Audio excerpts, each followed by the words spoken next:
The card snapped against the marble like a gunshot. Heads turned. Conversations died. Maya Richardson froze, her fingers still extended as if the centurion might leap back into her hand before the polished Oxford crushed it flat. But the shoe came down hard, twisting with deliberate cruelty, and the black gleam disappeared under Derek Walsh's heel. The centurion. A symbol that opened doors even before you touched the handle. A card that had once slid across white tablecloths in Zurich, unlocked penthouses in Dubai, whispered status in Tokyo boardrooms. Maya had worked 7 sleepless years for that invitation-only slip of metal, an engraved talisman that told the world she wasn't just playing at the table. She belonged at it. Now it lay beneath Derek's shoe, treated like counterfeit gum in a hotel lobby dripping with chandeliers. "This is embarrassing for everyone," Derek sneered, loud enough for echoes to carry up the crystal stairwell. His voice had the smooth cruelty of a man who'd learned early that public humiliation was a form of theater. "Whatever corner you got this fake card from, take it back before I call the police. We don't do charity swindles here." The lobby was silent, but not still. 100 eyes grazed her like razor blades. The honeymoon couple pausing at the floral display.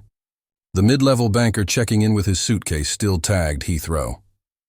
Even the bellboy froze mid-stride, tray trembling in his hands.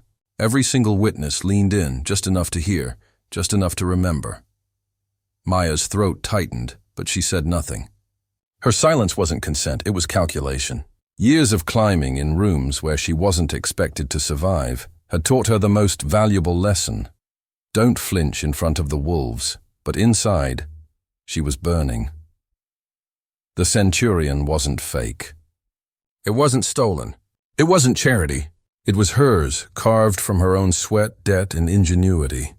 She had taken pitches from New York to Singapore, slept on red-eye flights and office couches, negotiated across languages and currencies until her voice cracked. Every cent of the credit limit reflected her blood. And now a man who still wore his prep school tie knot, who lived on generational handouts disguised as venture capital, had the gall to grind it underfoot. Derek leaned closer, the faint musk of cologne cutting through the marble chill. "Walk away, Maya, quietly, before this becomes viral." The words weren't a threat. They were prophecy. She saw it already, some guest fumbling with their phone, uploading shaky footage. Headlines by morning. Black woman caught using fake card at Waldorf. The comment sections wouldn't ask if Derek was lying. They'd ask what corner she came from, what hustle she was running, how she'd even gotten past security. Her chest ached with the weight of all the voices she carried. Her mother scrubbing countertops, her father fixing engines in the cold, the professor who told her finance wasn't for girls like you, the clients who asked, on calls, if she was the assistant instead of the CEO. She had climbed over all of them. And now one Oxford soul threatened to send her back to the ground floor. "Sir." Sarah, the front desk clerk, spoke at last. Her voice wavered, caught between protocol and terror. "The system shows—" Derek cut her off with a raised hand, as if she were a servant interrupting dinner. "The system shows nothing. The system can be manipulated. Do you know who I am?" Of course they knew. Everyone did. Derek Walsh, venture fund golden boy, Forbes, 30 under 30 alumnus. Son of the legendary Thomas Walsh, who'd privatized half the Midwest's utilities in the 90s. A man who wore arrogance like armor, who had the press on speed dial, who had ruined competitors with a whisper. Maya's lips parted, but no words came. She wanted to scream that she didn't need his name, his father, his pedigree. She wanted to demand the card back, to lift her heel into his shin and watch him stumble. But she stayed still. She had learned long ago, when they expect you to beg, don't give them the pleasure. Instead, she bent, slowly, deliberately, kneeling on the marble as though the weight of the world had pushed her down. Gasps rippled across the lobby. For a moment, even Derek faltered, uncertain whether he'd won too easily. Maya reached beneath his shoe. The centurion was bent at the edge, the engraved letters scarred, but it was still whole. Her hand closed around it, cool metal against her palm, and she rose without looking at him. Her voice, when it came, was calm enough to slice. "Enjoy the view while you can, Derek. It won't last." It wasn't a scream. It wasn't a plea. It was a promise. and promises, Maya knew, were contracts she never broke. She turned, heels clicking against marble, each step carrying the precision of a verdict.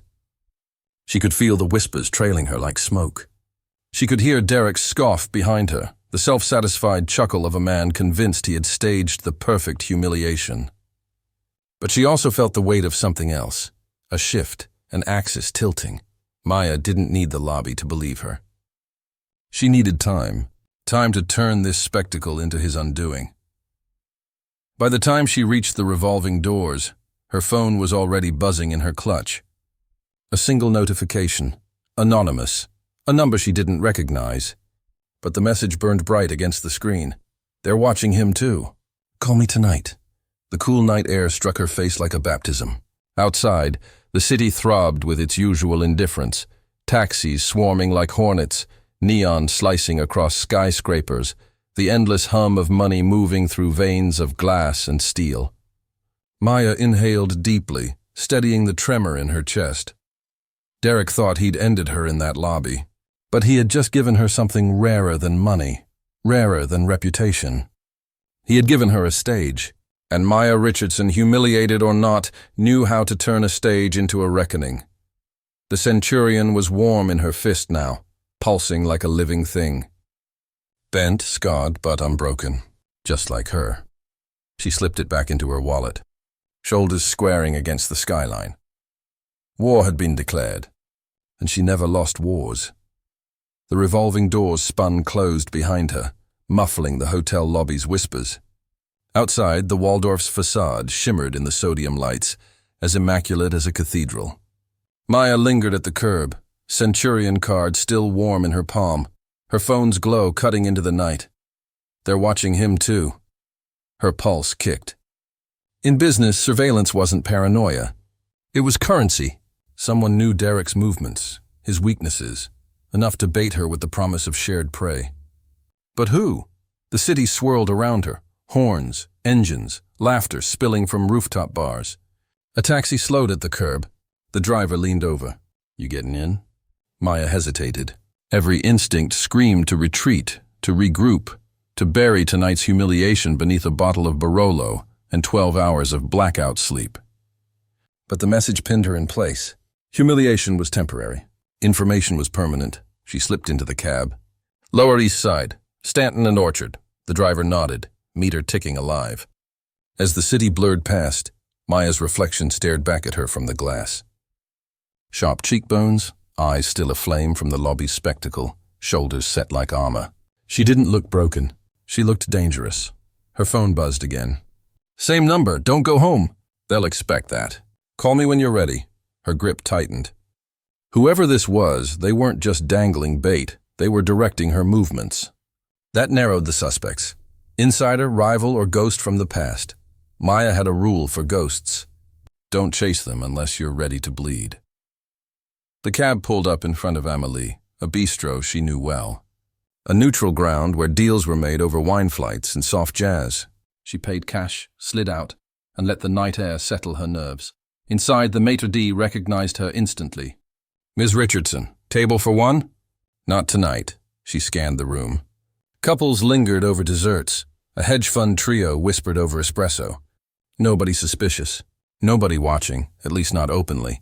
She chose a corner booth, back to the wall, where she could see the door. Old habits, the waiter appeared. Your usual? Bordeaux. 2015 bottle, he blinked but nodded. Maya needed the ritual, the pour, the swirl, the slow warmth blooming in her chest. A reminder that she was still in control of her stage, even if Derek had tried to strip it away. The phone buzzed again. She let it sit this time, screen down on the table. Power wasn't answering immediately. Power was making them wait. By the second glass, the lobby replay had burned itself into her skull. The whispers, the stares, Derek's smirk. But with each sip, her humiliation shifted shape.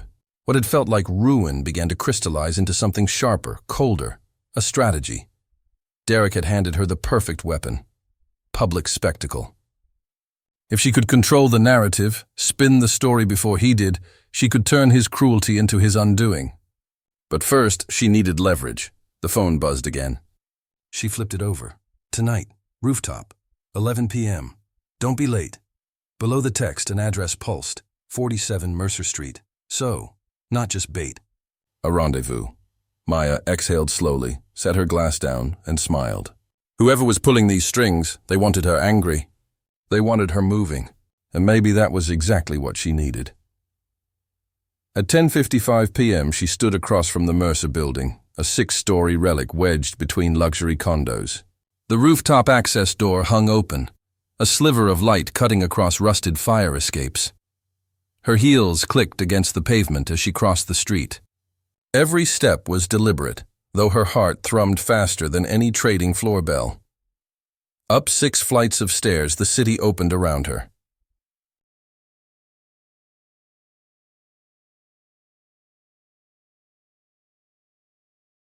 Rooftops sprawled under a quilt of neon and darkness.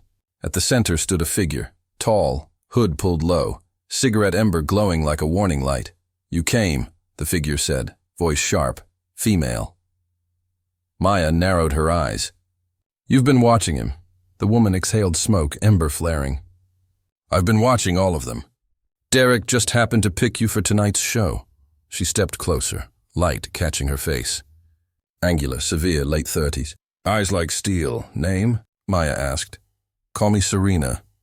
"And why should I trust you, Serena?" "You shouldn't." Serena flicked the cigarette off the roof. "But you will. Because Derek Walsh humiliated you in front of the city tonight, and I have what you need to make him bleed for it." Maya's breath hitched, but her voice stayed cool. "Evidence? Patterns, transactions, deals he thinks no one's traced." Serena pulled a flash drive from her pocket, dangled it like bait. "Everything that can turn your public humiliation into his public execution." The night seemed to hum around them. Maya felt the gravity of the choice. Step back and retreat into dignity, or step forward into war. Her hand rose. She took the flash drive. Serena's lips curved into the faintest smile. "Good, because the lobby wasn't the end of your story, Maya. It was the beginning." Maya tucked the drive into her clutch, the weight of it heavier than metal. This wasn't just data. This was a detonator. Her phone buzzed again, this time with Derek's name. "Cute performance tonight. Don't embarrass yourself further. People like you don't get second chances."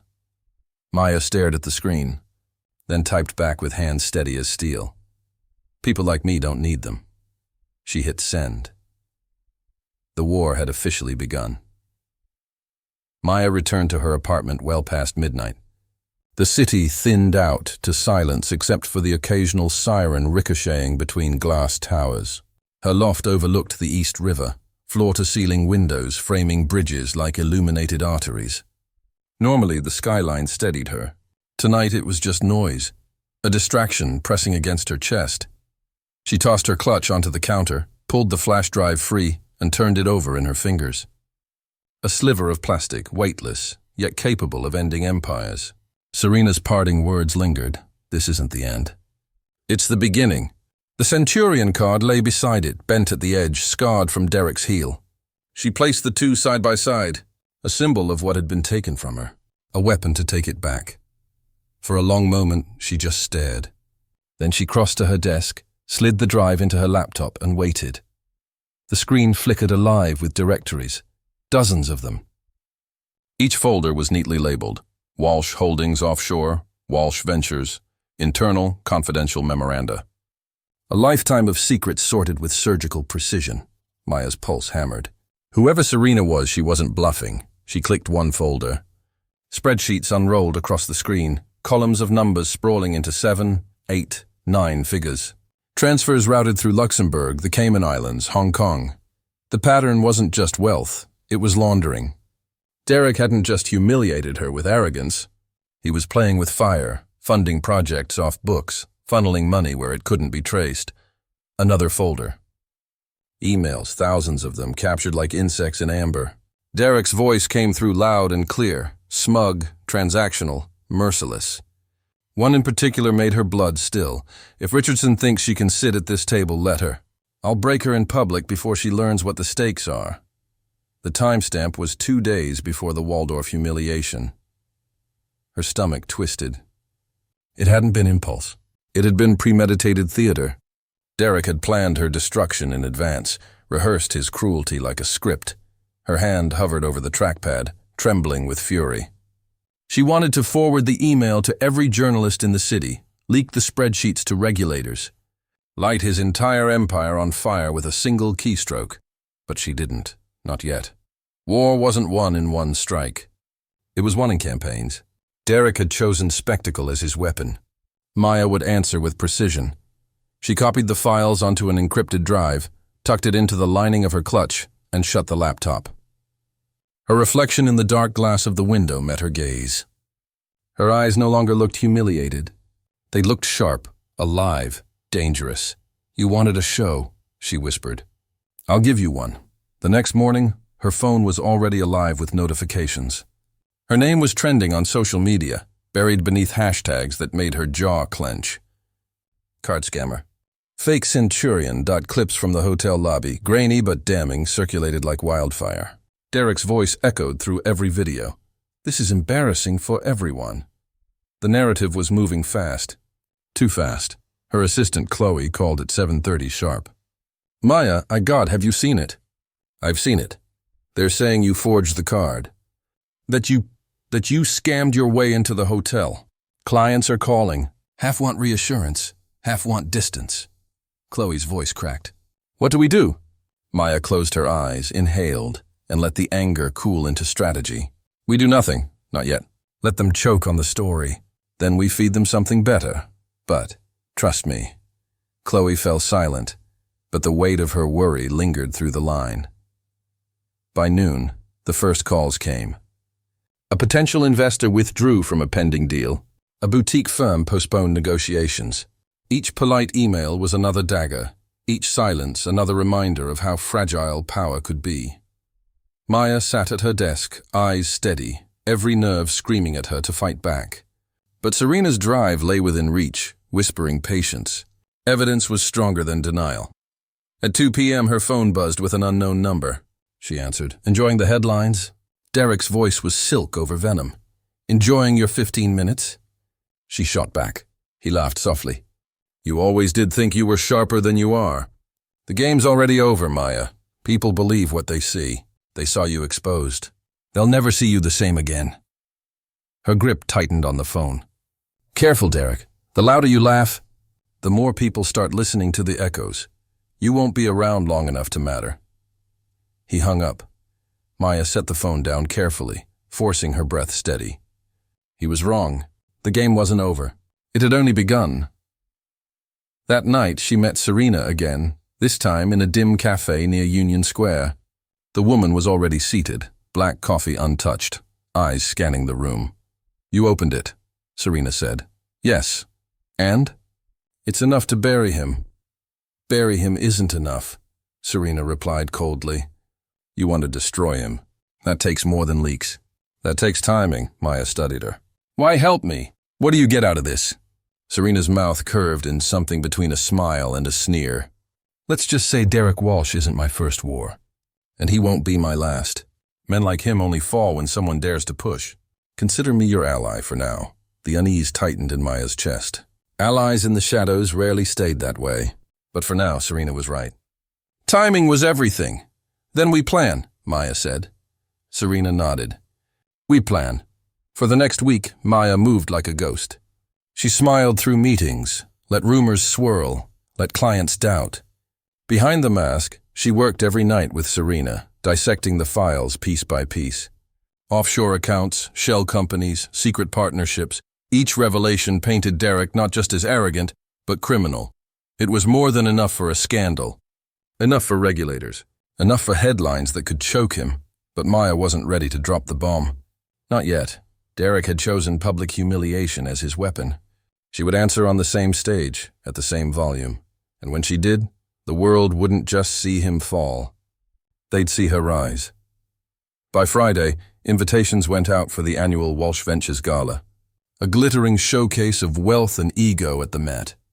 Derek's crowning stage, where he paraded investors and politicians like trophies.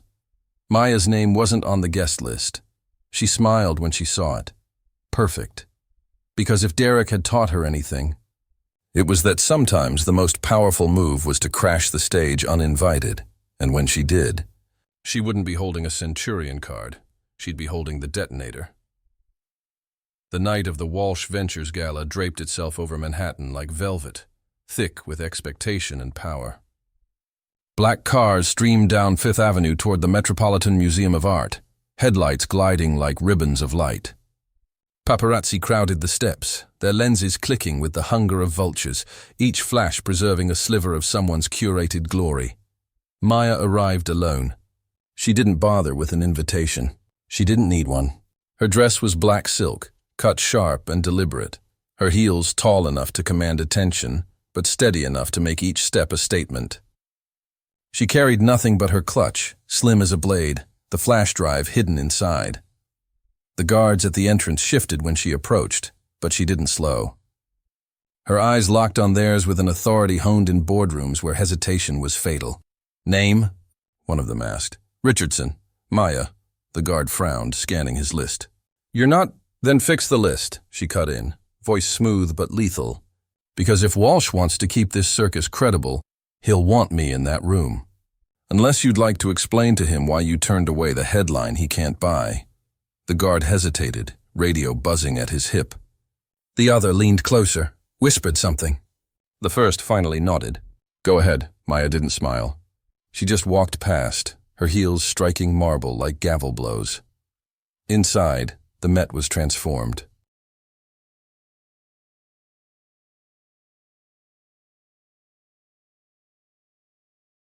Chandeliers bathed marble columns in gold light, while strings swelled from the balcony. The city's elite moved in a tide of tuxedos and gowns, champagne glasses lifted like offerings to invisible gods. Laughter was loud, deals louder, and at the center of it all, Derek Walsh. He stood near the dais, haloed by admirers, glass of scotch in hand. His suit was midnight blue, his smile sharper than his cufflinks. Every inch of him radiated triumph, as if the lobby humiliation had been just another performance, the trending hashtags proof of his power to dictate stories.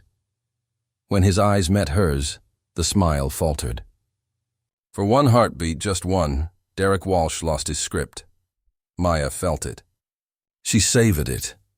She crossed the floor toward him, every eye following, whispers rippling like silk. The woman humiliated at the Waldorf. The woman with the fake Centurion. What was she doing here, uninvited, walking like she owned the marble beneath her heels? Derek recovered quickly, his smile snapping back into place. He opened his arms as though greeting a friend. "Maya! I didn't expect— Well, you're full of surprises, aren't you?" "Only for people who underestimate me," she said evenly. Laughter rippled among his circle, though some shifted uneasily. Derek thrived on dominance, but Maya's presence cut through the performance like a blade. He leaned closer, voice lowered. "Bold move showing your face here. Brave even. But it won't save you. They've already decided what you are." Maya's lips curved. "Then maybe it's time they decide what you are." Before Derek could reply, the lights dimmed. A spotlight hit the stage. The evening's MC began introductions, rattling off donors and achievements, praising Walsh Ventures as the city's crown jewel. Maya slipped away, weaving through the crowd until she reached the edge of the stage's tech booth. The operator barely glanced at her. She moved with the confidence of someone meant to be there. She slid the flash drive into the laptop, fingers quick, heart steady. Serena's instructions had been clear. The files were timed, ready to roll with the evening's first presentation. All she had to do was press enter, and she did. The screens lit up across the hall. At first, it looked like the standard promotional reel, Walsh Ventures logo, glittering skylines, the music swelling. Derek turned toward the screens, smile fixed, glass raised in acknowledgement of his own myth. Then the images shifted. Numbers appeared, millions wired offshore, accounts in Derek's name, dates and signatures. The crowd murmured, confusion spreading like smoke. Next came the emails. Derek's words, projected larger than life. "I'll break her in public before she learns what the stakes are." Another email. "Shell accounts are secure. Regulators won't touch us as long as the donations keep flowing." The room froze. Then gasps rippled. Phones lifted, screens glowing as guests began recording. Derek's smile cracked. What is this? Cut it off! Cut it. But the screens kept rolling, a flood of spreadsheets, bank transfers, correspondence. Evidence of corruption, too detailed to ignore, too damning to spin. The crowd erupted. Voices overlapped, shocked, incredulous, delighted. Journalists in tuxedos whispered frantically into recorders. Investors pulled back, expressions shifting from awe to suspicion. And Maya? She stood at the edge of the chaos, calm as still water, eyes locked on Derek. His face was a storm. Rage, fear, disbelief, all colliding. He lunged toward the tech booth, but security moved first, intercepting him before he reached her. The MC stammered, tried to regain control, but it was too late. The gala had become a trial, and Derek Walsh stood accused in the court of public spectacle. He twisted, searching the crowd, searching for allies. But the tide had already turned. Those who had laughed with him now stepped back. Those who had basked in his glow now shielded themselves from his collapse. And when his eyes found Maya again, she didn't smile. She didn't gloat. She simply lifted her chin, the silent reminder of her promise. Enjoy the view while you can, because his view was gone. By the time she left the Met, the night was alive with sirens and camera flashes. Derek was shouting in the background, denying everything, blaming hackers, calling it sabotage. But the story had already written itself. Maya slipped into the back of a cab, adrenaline finally giving way to exhaustion. The city outside was electric, every phone buzzing with the scandal unraveling in real time. Derek Walsh had been untouchable that morning. By midnight, he was bleeding credibility in front of the entire elite. Her phone buzzed. Serena's message, well done. Now it begins. Maya exhaled slowly, eyes drifting to the skyline. She should have felt triumphant. She should have felt vindicated, but instead, a shadow crept in. Because if Serena was right, if this was only the beginning, then Derek wasn't, the only one being watched. And whoever was pulling the strings wasn't finished with either of them. The morning after the gala, New York woke to headlines that screamed scandal. Every paper carried Derek Walsh's name in bold. Every network looped the footage of his empire unraveling under the gilded chandeliers of the Met.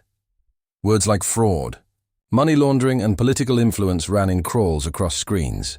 Stock tickers told their own story, Walsh holdings plummeting by double digits before markets even opened. Maya stood by her window with a mug of black coffee, watching the East River churn under the first pale wash of daylight. She had barely slept, the adrenaline from the night still coursing through her, nerves stretched taut between triumph and dread. The flash drive lay on the counter. She had done it. She had humiliated Derek Walsh the way he had humiliated her. Only this time there had been no staged performance, no one laughing with him. The world had watched him unravel in real time, and no amount of denial could put the pieces back together. Her phone buzzed. Chloe's voice burst through, frantic but elated. Maya! He's everywhere. CNN, Bloomberg, even Page 6. You torched him. Clients are calling back already, begging to meet. Half of them are saying they never believed the rumors about you in the first place. Maya sipped her coffee, keeping her voice steady. Good, set the meetings. We don't gloat, we don't posture. We move like business as usual. Are you kidding? You're the most talked about woman in the city right now. Chloe's tone dropped to awe. You won, Maya didn't answer. Winning was never that simple.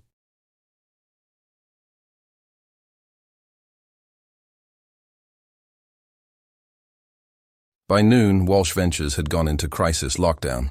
PR statements flooded the press. Claims of hacking, accusations of sabotage, declarations that Derek was the victim of a smear campaign. But the harder he spun, the more desperate he looked. Regulators announced preliminary inquiries within hours. Senators who had once praised him publicly now distanced themselves. Maya spent the day moving like clockwork. Meetings with investors, calls with partners, messages to reassure staff. She presented composure, calm, competence. But underneath, her mind kept circling Serena's words. This isn't the end. It's the beginning. Late afternoon, her office intercom buzzed. Chloe's voice tight. There's someone here to see you. Says her name is Serena. Maya's pulse quickened. Send her in. Serena walked in as if she owned the place. Dressed in a tailored coat, her hair pinned back, her expression cool as steel. She closed the door behind her, surveyed the office, then fixed her gaze on Maya. "Well played," she said. Maya folded her hands on the desk. "You gave me the drive. I played the hand, and you played it well.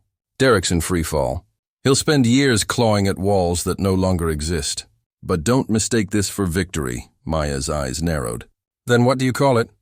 Serena moved closer, resting both hands on the desk. A warning shot.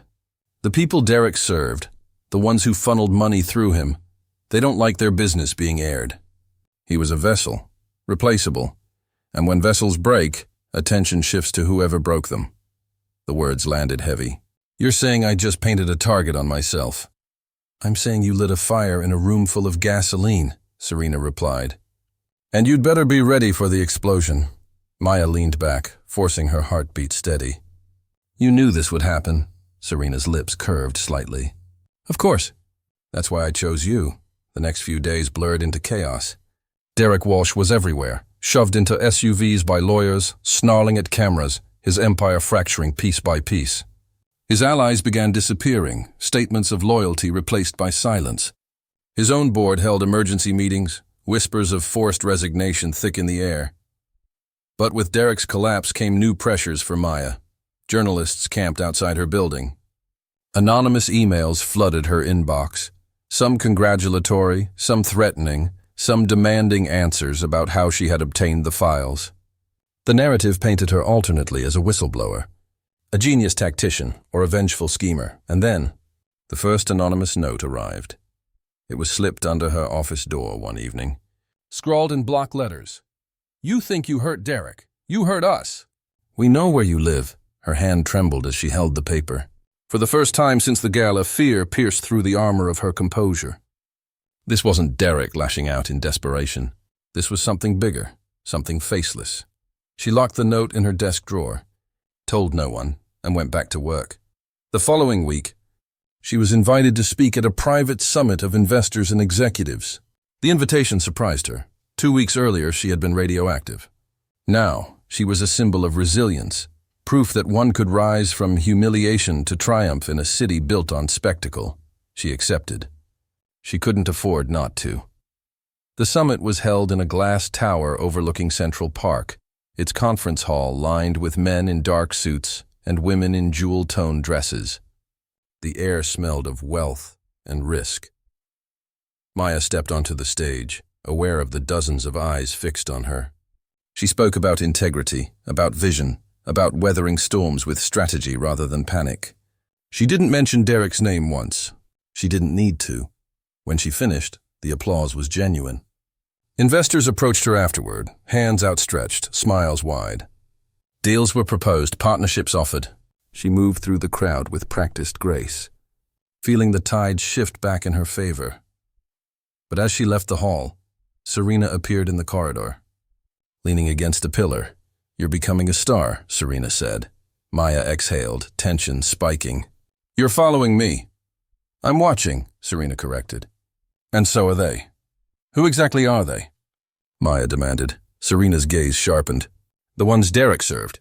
The ones who never appear on screens, who don't attend galas. They don't like disruptions. And you, Maya, are a disruption." Maya crossed her arms. "Then let them come." "I won't be intimidated." Serena studied her for a moment, then gave a small nod, almost approving. "Good, because intimidation won't be the first move. They'll come with offers, promises, then pressure. And if you resist," her voice lowered, "they'll break you harder than Derek ever could." That night, Maya sat alone in her apartment, staring at the skyline. She had won her battle with Derek. She had turned humiliation into triumph. But the victory felt fragile, its edges fraying under the weight of unseen threats. The flash drive still lay hidden in her clutch. She wondered if she should destroy it, erase the evidence, pretend it had never existed. But deep down, she knew it was already too late. The drive wasn't a weapon anymore. It was a beacon, and it had drawn something vast and dangerous out of the shadows. She poured herself a glass of wine, lifted it toward the window, and whispered to the city, "Then let's see who breaks first." 2 weeks after the gala, Derek Walsh was no longer the man the city had known. His resignation from Walsh Ventures came under the guise of protecting shareholder interests. But the truth was clear. He had been forced out. His empire was gutted, investigations circling like vultures. The man who had once humiliated Maya Richardson on marble floors was now photographed, slumped in the back of town cars, eyes hollow, suit rumpled. Maya should have felt vindicated. But instead she felt the pressure mounting. Every day since the note slipped under her door, she'd felt it. The invisible gaze, the weight of something vast pressing in on her life. Clients swarmed her with offers, reporters chased her with questions, but behind every victory lurked unease. One evening, Chloe barged into her office, breathless. "Maya, you need to see this." She set her tablet on the desk.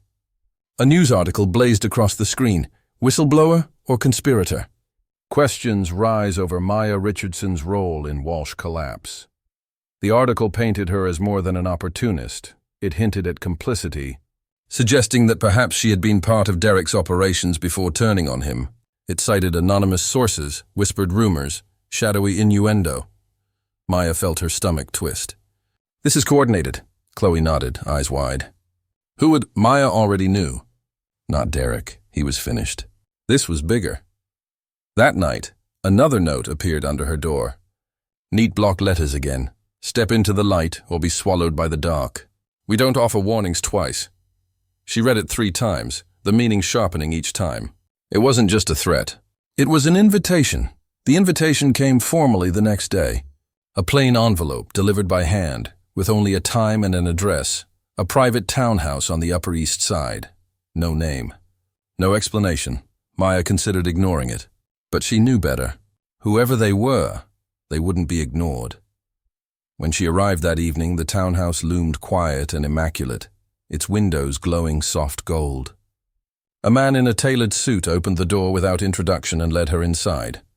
The room she entered was lined with bookshelves, the air heavy with leather and old money.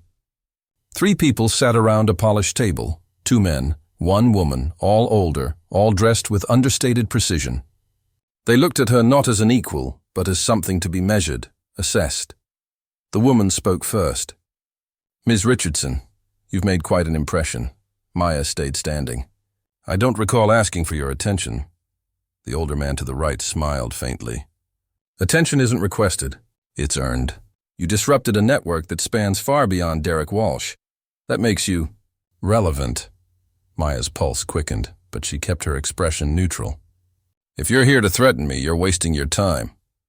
"Not threaten," the second man said smoothly. "Offer." He slid a folder across the table. Inside were documents, partnership agreements, accounts, projections. Numbers so large they almost looked unreal. "Join us. We can give you resources beyond imagination. Access to capital, to influence, to the kind of power Derek could only dream of." Maya closed the folder without reading further. "And what's the cost?" The woman's eyes sharpened. "Loyalty, discretion, service." Maya exhaled slowly. "You want me to be another Derek." "We want you to be better than Derek," the man corrected. "He was sloppy, arrogant. You—" His eyes flicked with admiration. "You're careful, strategic. You humiliated him with precision." "That's valuable."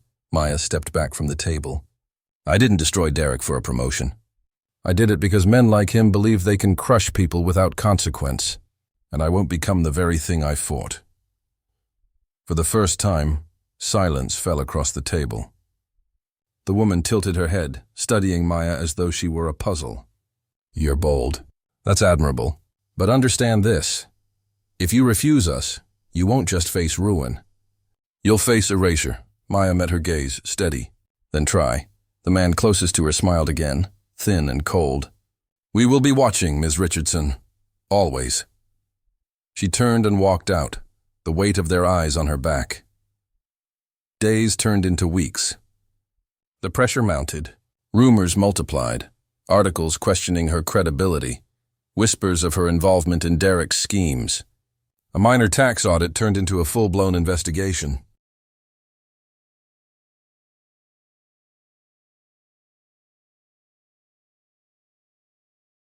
A client she'd worked with for years abruptly cut ties.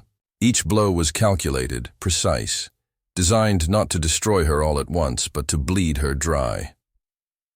Maya fought back with everything she had: lawyers, PR consultants, strategy meetings that stretched past midnight. But she knew these weren't Derek's tactics. These were the faceless ones testing her resolve, tightening the noose. One night, exhausted, she sat in her apartment with Serena, who had appeared again without warning, perched on the windowsill like a shadow. "They're coming harder now," Maya said. "How long before they break me?" Serena's eyes glinted in the city lights. "That depends." "Do you plan to keep fighting alone?" Maya looked at her sharply. "Are you offering help?"